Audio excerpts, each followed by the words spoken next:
Ve Enes Batur oturduğumuz her yerdeki eşyalarla iletişim kurmaya çalışıyor.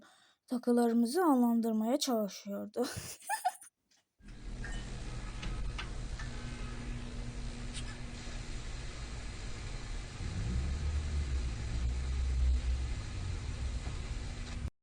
Bugün sizlerle birlikte Çamkoel'in yalanlarına bakacağız. Çamkoel YouTube'da tam olarak 1 milyon abunəçisi olan çox maraqlı bir kanaldır. Özü üçün canlı yayınlar da açdığı vaxtlar olur və mən onun bəzi canlı yayınlarına baxmışam. Çamkoel vaxtilə Zəlzələdə ailəsi ölən insanlardan biridir və Türk xalqı da ona sahib çıxmaq məqsədi ilə onu takip edir, bəyənilər atırdılar.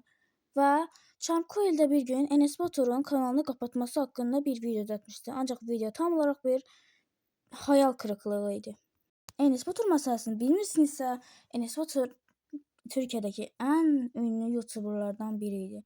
Tam olaraq 16 milyon abunəsi var idi və sonra o YouTube'u buraxdı. NDG-ni Enes Batur kanalında qısa videolar çəkməyə davam eləyərdi, ancaq orada çox az paylaşırdı və sonra oranı da buraxdı. Instagramda mənası yoxmuş kimi görünən qəribə paylaşımlar edirdi və Enes Batur'un dediyinə görə bu paylaşımlar onun üçün mənalı idi. Mən sizə bunların mənasını tək-tək açıqlamayacağam, amma həqiqətən də doğru deyir. Əgər diqqətlə baxsanız, bir tərəfin şəkillərdəki çoxlu şəkillərin, paylaşımların bir tərəfinin fərqli, digər tərəfinin fərqli olduğunu görə bilərsiniz. Yəni bir tərəf yaxşılıq, bir tərəf isə pisliyi təmsil edir.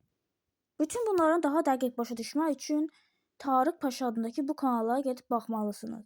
Bu kanal Çamkoel'in bütün yalanlarını ifşa eləyirdi və hələ ki yaşına baxmayaraq çox ağıllıca araşdırma aparmışdı.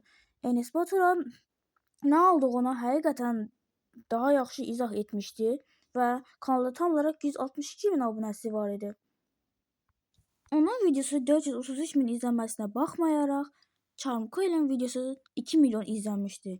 Və Çamkoel videosunda Enes Batur'un tarikata mənsub olduğunu, ağlını itirdiyini deyirdi. Bu kimi cəfəngiyatların hamısı yalan idi. Və 2 milyon insan indi bu yalanlara inanır.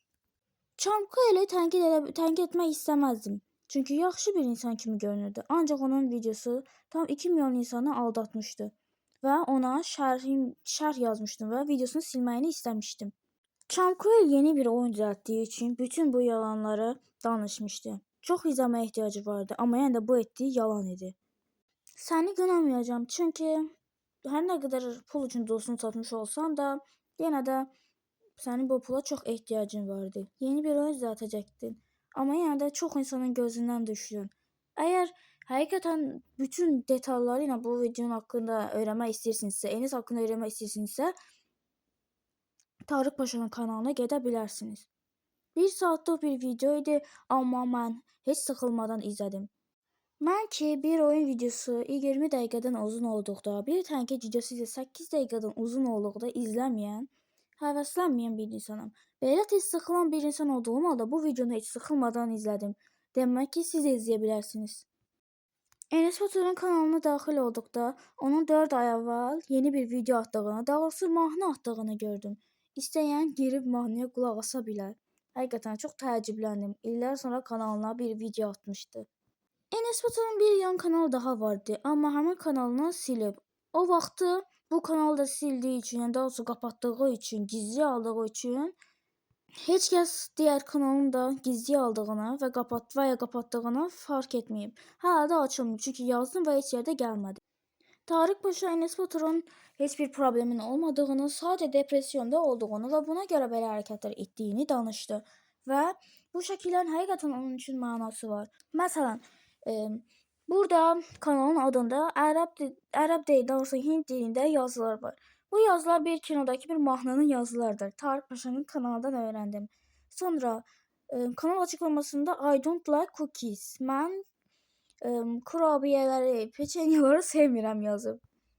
Bu yazının da mənası odur ki, Matrix filmində ana karakterə bir kurabiyə, bir peçenya verirlər və həmin karakterin zihnini kontrol eləməyə başlayırlar.